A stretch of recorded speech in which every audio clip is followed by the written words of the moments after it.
Guys, demo namin Toyota Hilux Conquest. Kinabitan namin ng JCL projector fog light. Ito yon, yung malakas naming fog light. Sakto yung mga babiyahe.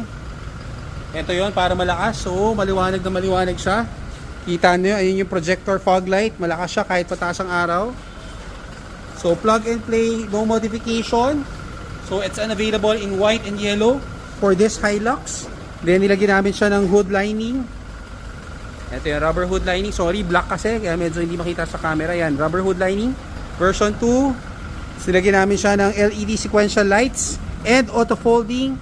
So may auto folding na rin yan. Black garnish set. Nilagyan natin all black. Guwapo. Yan yung setup po.